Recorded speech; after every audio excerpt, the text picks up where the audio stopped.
Hello everyone, welcome again in उड़ान classes. Literature की दुनिया के थ्रू आपको भारत के इतिहास में लिए चलते हैं कि कैसे ब्रिटिश, डच और फ्रेंच पुर्तगालियों ने चाय, कॉफी और ब्रेड दिया और आज यह हमारे हर किसी की जिंदगी का एक अभिन्न अंग बन गया है। खुद के अपने देश के कुछ पुरानी यादें ताजा करने का मौका मिलेगा। A baker from Goa, Goa के बेकरी की कुछ पुरानी यादों को ताजा करने और अपनी कुछ यादें आपके साथ साझा करने लुइस रॉड्रिग्स की लिखी यह स्टोरी, ये ग्लिम्सेस आपके साथ साझा करेंगे। फिर आगे के अगले के 2 वीडियो में कॉफी और चाय की कहानी बाय लोकेश एब्रोल और अरूप कुमार दत्ता की लिखी झलकी सुनाने वाला हूँ। तो बने रहिए इस वीडियो के अंत तक। आपको सीधे लिए चलते हैं लिटरेचर के थ्रू बेकरी व पावरोटी की दुनिया में। सबसे पहले आते हैं चैप्टर 7 के टाइटल पर। टाइटल है ग्लिम्सेस ऑफ इंडिया, इंडिया की झलकियां, जिसका पहला सब टाइटल्स है a baker from Goa. Rodrigues ने इसे काफी सरल तरीके से उस पुरानी यादियों को ताजा कराने की कोशिश की है जो कि आज के करीब 135 साल पूर्व कैसे फ्रांसीसियों ने ब्रेड बनाकर खिलाया और ऐसे खिलाया कि आज भी इसकी खुशबू का जो स्वाद है सिर्फ उसके नाम मात्र से उसकी अनुभूति हो जाती है। अब बिफोर यू रीड से पढ़ना शुरू करते हैं। इस चैप्टर की शुरुआत होती है एक एक्टिविटी से जो कि आपको आपके अंदर वो चुल पैदा करेगा कि ये चीजें कहाँ से आई, कैसे आई, वगैरह वगैरह। डिस्कस इन क्लास, क्लास पे ये चीजें डिस्कस करें, आपके लिए एक्टिविटी है। What images of people and places come to your mind when you think of our country. जब अपने देश के बारे में सोचते हो तो आपके दिमाग में पीपल के बारे में, प्लेसेस के बारे में सबसे पहला ख्याल क्या आता है कि लोग जो आप आसपास के लोगों को देखते हो, उसका रहन सहन, उसका पहनावा, उसका खान पान, या फिर कहीं घूमने जाओ तो उन चीज़ों पे जो बदलाव दिखता है आपके रहने और उनके रहने का, तो उनमें से सबसे पहले आपका क्या ख्याल आता है? सोचना, अगर कुछ ख्याल आए तो आप मुझे भी कमेंट कर देना। चलते हैं नेक्स्ट लाइन पे, सेकेंड एक्टिविटी पे। The part of India have you lived in visited, can you name some popular tourist destinations. आप इंडिया के किस जगह पे रहते हो और कहाँ कहाँ आपने विजिट करा है, कहाँ कहाँ घूमा है? क्या कुछ टूरिस्ट डेस्टिनेशन के प्लेसेस का नाम बता सकते हैं? आप प्लीज मुझे कमेंट बॉक्स में बताना अगर इस तरह के कुछ आपके मन में ख्याल आ रहा हो तो। You may know that apart from the British, the Dutch and the French, the Portuguese have also played a part in history of our country. आपको तो पता होगा कि हम लोग एक समय ब्रिटिश का हिस्सा रह चुके हैं, ब्रिटिश के अधीन रह चुके हैं, डच के भी अधीन रह चुके हैं, फ्रेंच के भी अधीन रह चुके हैं और पोर्तुगीज के भी हम पार्ट रह चुके हैं। मीन्स कि उनके गुलामी हम सह चुके हैं, हमारा देश उनकी गुलामी सह चुकी है, वो हम पर शासन कर चुके हैं। क्या आप कह सकते हैं कि इंडिया का कौन सा प्लेस फ्रेंच और पोर्तुगीज के कारण वो जगह इन्फ्लुएंस है, मतलब उनका प्रभाव अभी भी देखा जा सकता है? इंडिया का कौन सा प्लेस है, ये क्या आपको पता है? अगर आपको आता है तो प्लीज आप कमेंट बॉक्स में बताइए। अगर नहीं आता तो आप प्लीज कमेंट में ही लिखिए, मैं उसका रिप्लाई जरूर दूंगा। नेक्स्ट और आखिरी एक्टिविटी है, कैन यू से which part of India grow. क्या आप कह सकते हैं कि इंडिया का कौन सा प्लेस पे टी और कॉफी ग्रो हुआ है? ठीक है, ये चाय और कॉफी कहाँ से आया है, क्या ये पता है आपको? अगेन अगर आपको आता है तो कमेंट बॉक्स में कमेंट करिए, नहीं आता तब भी कमेंट करिए, मैं आपको रिप्लाई जरूर करूंगा। चलते हैं आप स्टोरी के मेन पोर्शन पर।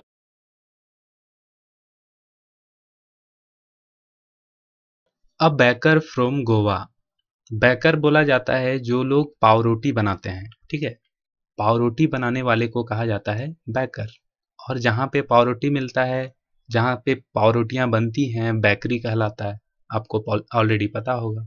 तो ऐसा माना जाता है कि गोवा से ही बेकरी और बेकर जो थे, यही इस प्लेस में पोर्तुगीज ने अपना ये पावरोटी जो दिया हम लोगों को, तो वहीं से इस चीज की शुरुआत की थी। This is a pen portrait of a traditional गांव village baker who still has an important place in society। यह एक पेन पोर्ट्रेट है। पेन पोर्ट्रेट मतलब कलम से किसी चीज की चित्रण करना, ठीक है। कलम से चित्रण मीन्स कि किसी चीज को अक्षरों में लिखना। इसीलिए तो हमने पहले कहा, लिए चलते हैं लिटरेचर की दुनिया में अपने देश के कुछ पुरानी यादों को, ठीक है। तो ये जो ट्रेडिशनल गांव हैं, विलेज हैं, जहां से बेकर शुरू किए गए और उसके कुछ इंपॉर्टेंट प्लेसेस जो कि आज भी हमारे सोसाइटी में हैं, उस चीज को जानेंगे। तो चलिए चलते हैं। Our elders are often heard reminiscing nostalgically about these good old Portuguese days, the Portuguese and these famous loaves of bread। Our elders, हमारे पूर्वज, are often heard reminiscing, हम लोगों ने सुन रखा है। reminiscing मतलब याद करना, nostalgically मतलब अतीत की यादों को, मीन्स कि हमारे पूर्वज अतीत की यादों को याद दिलाते रहते हैं। किस बारे में? अबाउट दिस गुड, जो अच्छे ओल्ड पोर्तुगीज दिन थे, जो पोर्तुगीज हमारे देश में शासन कर रहे थे, उसके जो अच्छे दिन थे, उन चीजों को वो हमारे जो पूर्वज हैं हमें याद दिलाते रहते हैं। The Portuguese and their famous loaves of bread, तो ये जो पोर्तुगीज थे और उसके जो लाए हुए लव्स ऑफ ब्रेड, ब्रेड के पीसेस, ब्रेड के जो टुकड़े थे, जो वो खुद अपनी पहचान के रूप में लेकर आए थे हमारे इंडिया, तो उन चीजों के जो अच्छे दिन थे वो याद दिलाते हैं हमें हमारे पूर्वज। आपने भी हिस्ट्री में पढ़ा होगा फ्रांसीसी क्रांति, जिसमें पाव रोटी जो एक ब्रेड होता है, उसके कारण, उसके बढ़ जाने के कारण जो क्रांति हुई थी, वो चीज आपको पता होगा। Those eaters of loaves might have vanished but the makers are still here. Those eaters of loaves, जो वो पावरोटियां खाया करते थे, माइट हैव वैनिस्ड, वो गायब हो सकते हैं, but the makers are still here, लेकिन जो बनाने वाले हैं वो अभी भी यहाँ हैं। स्टिल हियर, यहाँ। We still have amongst us the mixers. We still have amongst, amongst मतलब हमारे बीच, हमारे बीच अभी भी है मिक्सर्स, जो मिलाने वाले होते हैं। द मोल्डर्स मतलब कि जो सांचा। And those who bake the loaves, और वो सारी चीजें जिसमें रोटियां, वो पाव रोटियां बना करती थी, वो तो चले गए, लेकिन उसके द्वारा जो लाए हुए, जो यूज किए जाने वाले, कैसे वो बनाते थे, वो मिक्सर्स, वो मोल्डर्स और वो तरीके जो वो बनाया करते थे, वो सारी चीजें अभी भी हमारे बीच हैं। Those age old time tested furnace still exist, वो पुरानी चीजें आज भी हमारे यहाँ मौजूद है। वो फर्नेसेस, जो भट्टियां होती थी जिसमें वो पावरोटियां बनती थी, वो आज भी हमारे देश में मौजूद हैं। The fire in the furnaces, भट्टियां, आग की भट्टियां, has not yet been extinguished, वो आग की भट्टियां आज भी वो बुझी नहीं है। एक्सटिंग्विश्ड मतलब बुझा हुआ होना, तो वो आज भी वो बुझा हुआ नहीं है, मीन्स कि वो चीजें आज भी हमारे देश में मिलता है। द थर्ड and jingle of the traditional bakers bamboo heralding his arrival in the morning, आज भी वो अघोष ध्वनि जो गद्ध गद्ध सुनाता था हम लोग को, ठीक है, जिंगल जिंगल करके, मीन्स की अच्छा सुनने लायक जो आवाजें होती थी, किनके द्वारा? ट्रेडिशनल बेकर्स बैम्बू के द्वारा। मतलब जो ट्रेडिशनल बेकर होते थे, बेचने वाले, वो बैम्बू लाते थे, बांस लाते थे, और उन बांस में से वो आवाजें निकाला करते थे। जैसा कि आज की टाइम आपको दिख रहा होगा, जो आइसक्रीम बेचने वाले होते हैं और बच्चों के लिए बांसुरियां बेचने वाले होते हैं, तो उनके पास बांस होता है, तो वो आइसक्रीम वाले के पास एक पौ पौ करने का एक यंत्र होता है। उसी तरह से बेकरी लोग उस समय क्या करते थे, बैम्बू से वो जिंगल आवाजें निकाला करते थे। हेराल्डिंग हिज अराइवल, वो सूचना, हेराल्डिंग मतलब सूचना देना, घोषित करना। हिज अराइवल, उसकी आगमन का। मॉर्निंग, इन द मॉर्निंग, सुबह सुबह वो अपनी अराइवल का, पहुंचने की सूचना देते हुए इस तरह की आवाजें करते पहुंचते थे वो baker. Can still be heard in some places. क्या आप भी इस तरह की चीजें अभी के टाइम में सुन पा रहे हैं, सुनते हैं? Maybe the father is not alive but the son still carries on the family profession. शायद उसके पिताजी जिन्होंने ये इस काम की शुरुआत किया था वो जिंदा नहीं है, लेकिन उसके जो बेटे हैं, उसका जो वंश है, वो इस चीज को कैरी कर रहे हैं अपने फैमिली प्रोफेशन के रूप में। ये बैकर आज भी गोवा के अंदर पादर के रूप में जाने जाते हैं।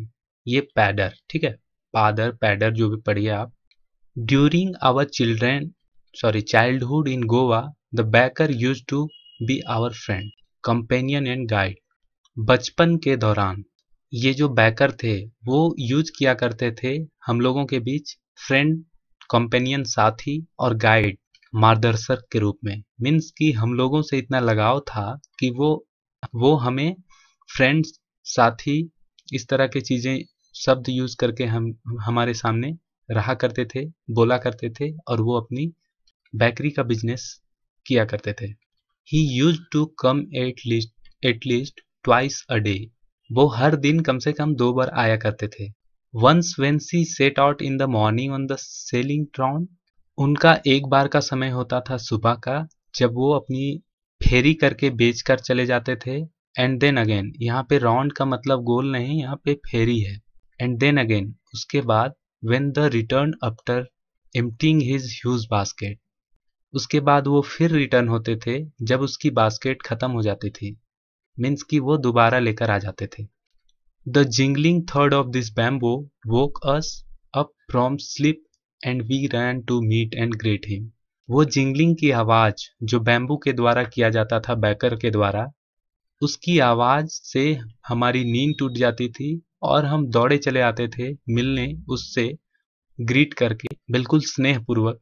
मीन्स क्या कि उस बैकर से काफी ज्यादा लगाव हो गया था बचपन में। हर बच्चे को हो जाता है, जैसे कि अभी बच्चों को आइसक्रीम का काफी ज्यादा लगाव हो जाता है, ठीक है। तो उस समय का सीन क्या होता था, बैकर से बच्चों का काफी ज्यादा लगाव हो जाता था। Why was it so. ऐसा क्यों होता था? Was it for love of the loop. क्या पावरोटी से इतना ज्यादा प्यार हो गया था? नो डेट ऑल, ऐसी कोई बात नहीं है। The loaves were bought by one शम पैस्किन और बैस्टिन, the maid servant of the house. ये पावरोटियां तो कुछ पैस्किन ले जाते थे या बैस्टिन ले जाते थे या मेड सर्वेंट होते थे, वो ले जाते थे। मतलब घर में जो अगर इस तरह के जो नौकर होते थे, तो उस चीज को 3 चीजों से लिखा है, पैस्किन, बैस्टिन और मेड सर्वेंट। तो घर के जो नौकर होते थे वो पावरोटियां ले जाते थे, फिर भी हम लोग दौड़े चले आते थे। क्यों? देखते हैं उसका क्या reason. What we longed for were those bread bangles which we choose carefully। उसके पास जो लॉन्ग ब्रेड बैंगल्स थी, रोटी की चूड़ियां। मीन्स ये पाव रोटी का एक प्रकार है, मतलब कि बैंगल्स की तरह, चूड़ियों की तरह की जो रोटियां होती थी वो हम चूज करते थे केयरफुली। मतलब इन्हें पसंद होती थी वो चूड़ियों के आकार की जो पाव रोटियां होती हैं। लॉन्ग्ड फॉर मतलब इंतजार किया करते थे। हम लोग उस चीज का इंतजार किया करते थे कि कब वो बेकरी वाला आए और ये ब्रेड बैंगल्स हैं वो हम लोग चूज करें, मतलब छांटें। Sometimes it was sweet bread of special make. कभी कभी ये कुछ स्पेशल ब्रेड्स के रूप में भी बनाया जाता था। मीन्स कि कभी इस तरह की फेस्टिवल्स आते हों या सीजन आते हों, तो उस समय इस तरह की स्पेशल मीठी रोटियां जो चूड़ियों के आकार की होती थी उस तरह की बनाई जाती थी। The baker made his musical entry on the scene with the jingle jang jung jung sound of his specially made bamboo staff. जो उनका एंट्री होता था, म्यूजिकल एंट्री, उस सेंस को लेके झंग झंग बजाते हुए, स्पेशली मेड बम्बो स्टाफ, जिससे कि बम्बू से ही वो चीजें बजती हैं, वो इस चीज से उसकी पहचान बन चुकी थी। मतलब वो इस तरह की चीजें करते हुए आते थे। जैसा कि हमने पहले बताया कि अभी के टाइम में जैसे आइसक्रीम के लिए पौ पौ बजती है तो जान जाते हैं बच्चे कि आइसक्रीम वाला आ गया। इसी तरह से ये बैम्बू बजता था, म्यूजिकल एंट्री होती थी इनकी झंग झंग बजाते हुए, तो हर किसी को पता चलता था कि बेकरी वाला आ गया। One hand supported the basket on his head and other banged the bamboo on the ground.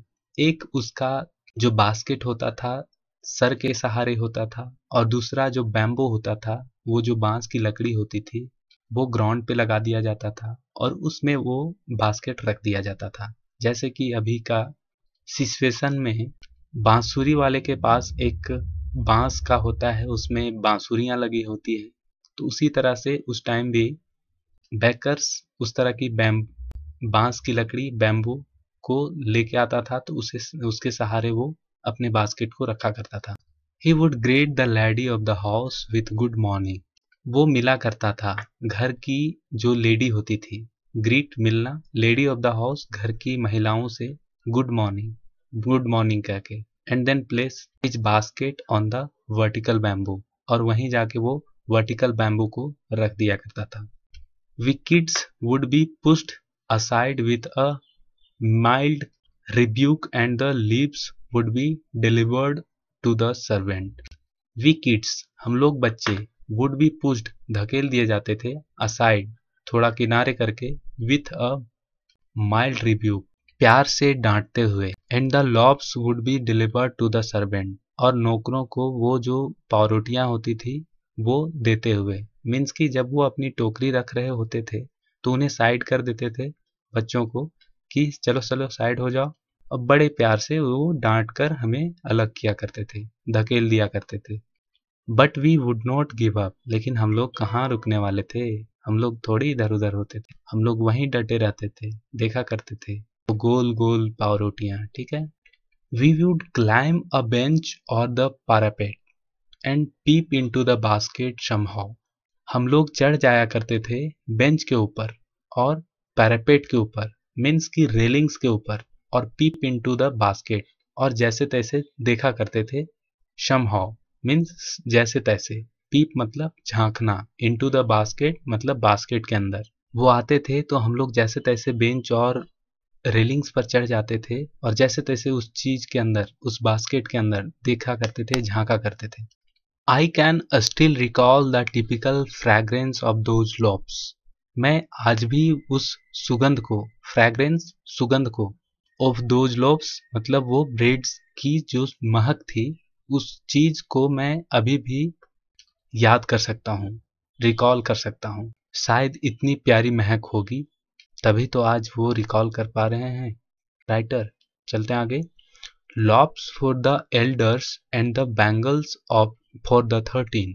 Loops होते थे बड़ों के लिए और बैंगल्स होते थे बच्चों के लिए। जो हम लोग चूड़ी के आकार के जो हमारे लिए ब्रेड्स होते थे वो हमारे लिए होते थे, लेकिन लॉप्स होते थे बड़े लोगों के खाने के लिए। आज भी देखते हो ना कि आइसक्रीम बच्चों के लिए कुछ अलग तरह के होते हैं और बड़ों के लिए अलग होते हैं। Then we did not ever care to brush our teeth और wash our mouths properly.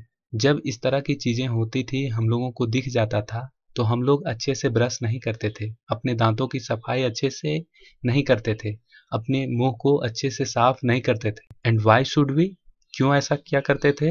Who would take the trouble of plucking the mango leaf for the toothbrush? कौन वो मैंगो लीफ मीन्स की वो दातून को वो टहनियां तोड़े, ट्रबल मुश्किल करे, खुद को परेशान करे, प्लकिंग मतलब तोड़ना, मतलब कौन इस तरह की चीजों को तोड़ के और टूथब्रश करे, दातून करे। And why was it necessary at all, और ये क्यों जरूरी है? The tiger never brushed his teeth. Tiger तो अपनी दांत कभी नहीं धोता, जैसा कि हम लोग भी बोला करते हैं, टाइगर तो अपनी दांत नहीं धोता, तो हमारे लिए क्यों जरूरी है? आप भी तो ऐसा नहीं करते, अगर करते हो तो बिल्कुल गलत बात, करना नहीं। ठीक, ये बच्चे वाली सुझाव। ठीक है, तुम बड़े हो गए हो। Hot T could wash and clean up everything so nicely after all. जब गर्मा गर्म हम लोग जब चाय पीते हैं तो ऑलरेडी तो वो सारी चीजें धुल जाती हैं, साफ हो जाती है, दातून करने की क्या जरूरत है? Marriage gifts are meaningless without the sweet bread known as the bowl, just as a party or a feast loves its charm without bread। जो शादियों के जो उपहार होते थे वो मीनिंगलेस हो जाते थे, किस कारण? जब जब उनमें स्वीट ब्रेड्स नहीं होते थे, जो कि बोल के नाम से जाने जाते हैं। जस्ट एज ए पार्टी और अ फीस्ट लूजेस, एक कोई पार्टी हो या फीस्ट हो, मतलब दावत हो, भोज हो, तो वो लूज कर जाता था, वो उसका रौनक खत्म हो जाता था अगर उसमें ब्रेड ना हो। मतलब किसी पार्टी में इस तरह की ब्रेड, मीठी ब्रेड ना हो जो बोल के नाम से जानी जाती थी, वो अगर ना हो तो वो पूरा जो पार्टी का मतलब है, वो मजेदार दावत है, वो पार्टी है, सब बेकार है। इसका होना काफी जरूरी है। Not enough can be said to how show how important a baker can be for a village. इतना ही महत्वपूर्ण नहीं है हमारे लिए ये बेकर। मतलब कि अगर पार्टियों में वो चीज नहीं होता था, मीन्स कि उन बेकर का कितना इम्पोर्टेंट होता था। तो वही आगे कह रहा है कि सिर्फ इतना ही इम्पोर्टेंट नहीं था जो वो विलेज के लिए वो बेकर के रूप में था। आगे की इम्पोर्टेंस को शो करने के लिए लिख रहे हैं, the lady of the house must prepare sandwiches on the occasion of her daughter's engagement. जो महिलाएं होती थी घर में प्रिपेयर करती थी सैंडविचेस, जो कि एक ब्रेड का ही टाइप्स है, उसके अपने बेटियों के एंगेजमेंट में। केक्स एंड बोलिनहास are a must for Christmas as well as other festivals. Cake और बेलिनहास ये जरूरी होती थी क्रिसमस में और अदर फेस्टिवल्स में।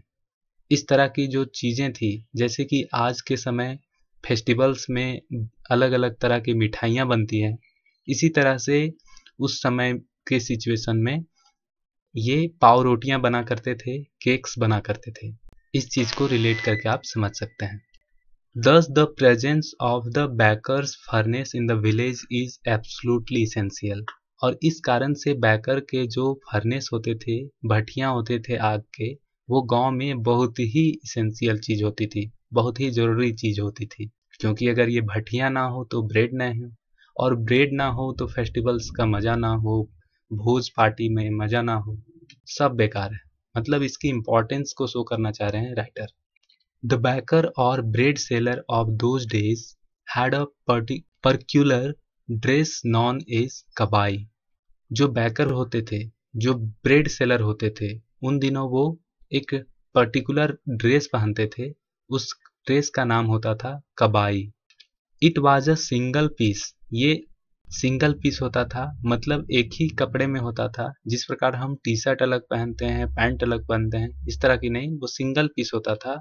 Long frock reaching down to the knee, मतलब कि नीचे हमारे घुटने तक, इस तरह का ये ड्रेस होता था। In our childhood we saw bakers wearing a shirt and trousers. हम लोग बचपन के दिन को याद करें तो जो हम लोग टी शर्ट और ट्राउजर पहनते थे, which were shorter than full length ones, जो कि 3/4 के रूप में आज हम लोग जानते हैं, उस तरह की चीज को कह रहे हैं। ना पूरा फुल पैंट हो या ना पूरा हाफ पैंट हो, मीन्स कि दोनों के बीच का भाग, उतना बड़ा पैंट है ना। And longer than half pants, मतलब हाफ पैंट से बड़ा और फुल पैंट से छोटा, उस तरह का जो ये जो ड्रेस था, उस तरह का था सिंगल पीस ड्रेस, जो कि कबाई के नाम से जाना जाता है, हमने ऑलरेडी पढ़ा। ठीक है। Even today, everyone who wears a half pant which reaches just below the knees invites the comment that he is dressed like a father।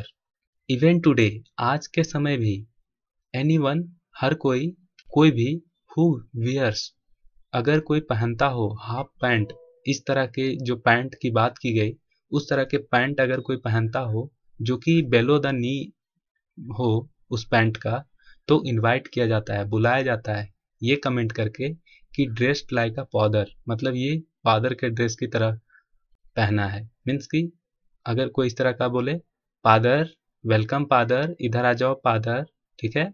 मतलब कि उसका वेशभूषा जो उसका ड्रेस था, उससे काफी ज्यादा उस चीज का उसकी पहचान बन गई थी, और उसी पहचान के कारण आज भी इनको याद किया जाता है उनके ड्रेस के कारण।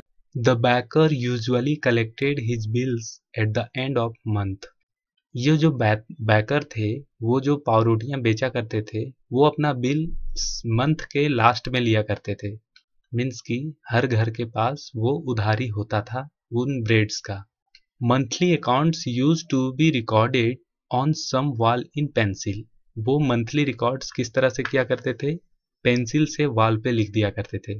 मतलब ब्रेड वाला आया तो अपनी जो हिसाब होती थी उसके दीवार पे लिख देते थे कि आज आपने 2 ब्रेड्स खरीदे, इस तरह की। ठीक है, याद कर, आपको भी ये चीजें आपको पता होगी, पुराने जमाने के लोग किस तरह से किया करते थे, वो चीज शायद आपको याद आ गई हो। या फिर आपकी दादी नानी, दादा नाना वो पुरानी बात अपनी सुनाते होंगे, जब दूध बेचा करते थे तो दूध का हिसाब अपने कैलेंडर पे लिखा करते थे, अखबार का हिसाब कैलेंडर पे हुआ करता था। आज के भी अखबार में वो चीज दिखता है, शायद वो यूज नहीं करते हैं अभी भी। Baking was indeed a profitable profession in the old age. ये जो बनाना होता था, पावरोटियां बनाना होता था, वो काफी ज्यादा प्रोफेशनल प्रॉफिटेबल बिजनेस था उन पुराने दिन, जो कि शायद आज वो चीजें नहीं हो गई है। उनका जगह आज शायद मशीनें ले लिए हैं और बड़े बड़े इंटरनेशनल कंपनियां उन चीजों को हैंडल कर रही हैं। शायद आपने भी ध्यान दिया होगा, ब्रिटानिया, पार्ले वगैरह ये जो कंपनियां हैं ब्रेड्स बनाती हैं, तो सारे के सारे आजकल वो कंपनियां अपने मशीन्स में तैयार करते हैं। आगे देखते हैं। The baker and his family never starved. जो बेकर होते थे और उसकी जो पूरी फैमिली होती थी वो कभी भी स्टार्व्ड नहीं होते थे, मतलब भूखे। ठीक है, मीन्स की उनकी स्थिति को दिखाता है, उनकी इकोनॉमिकली कंडीशन को शो करने के लिए इस तरह की चीजें लिख रहे हैं कि जब बेकर होते थे उस जमाने में तो उसका पूरा परिवार कभी भी भूखा नहीं होता था। मीन्स कि उनके पास अच्छा खासा पैसा होता था अपने परिवार को चलाने के लिए। He, his family and his servants always looked happy and prosperous. Prosperous means समृद्ध। वो, उसकी फैमिली और उसका सर्वेंट हमेशा हैप्पी दिखता था और समृद्ध दिखता था। मतलब कि उसकी अगेन इस चीज को दिखाने की कोशिश कर रहे हैं कि उस समय के सिचुएशन में जो बेकिंग का जो प्रॉफिटेबल प्रोफेशन था वो काफी ज्यादा पॉपुलर था और काफी ज्यादा उस टाइम चला करता था। Their plump physique was an open testimony to this दिस। उनका जो प्लम्प होता था, मोटा, फिजिक मीन्स कि उनका तोंद, जो फिजिकल रूप में जो तोंद निकला होता है, प्लीजेंटली फाइट, आनंद देने वाला, जिसको देख के काफी आनंद आता है, उस तरह का जो ढांचा होता था उनका। मीन्स कि वो मैदे की जो वो ब्रेड खाया करते थे तो तोंद निकल जाता था भट्ठी उट्ठी के कारण। इस कारण ये बात हर कोई किया करता था। मीन्स कि इस तरह की जब किसी का शरीर का ढांचा होता था तो उस तरह की चीजें उनसे कंपेयर करके उनको उनके प्रोफेशंस को लेके बोला करते थे। Even today any person with a jackfruit like physical appearance is easily compare to baker. आज भी इस तरह की जो कटहल, जैकफ्रूट पे की तरह उसका जिस तरह उनका तोंद होता है, उस तरह की चीजें, उस तरह की जो फिजिकल अपीयरेंस होती है लोगों की, तो आज भी उनका कंपेयर इन्हीं बेकर के रूप में किया जाता है। आज भी आप लोग देखे होंगे जो होटल में होते हैं या फिर उस तरह की जो प्रोफेशन में होते हैं, उनका तोंद निकला हुआ होता है तो उनको बेकर हलवाई वाला या फिर बेकरी वाले के रूप में चिढ़ाया जाता है, बोला जाता है। ठीक है, आज के लिए बस इतना ही। ग्लिम्सेस ऑफ इंडिया का पहला जो चैप्टर था, अ बेकर फ्रॉम गोवा, वो हमने पढ़ लिया है। आगे के 2 और पार्ट बचे हैं। नेक्स्ट वीडियो में हम line by line Hindi explanation करेंगे, पढ़ेंगे। काफ़ी इंटरेस्टिंग चैप्टर है वो दोनों भी।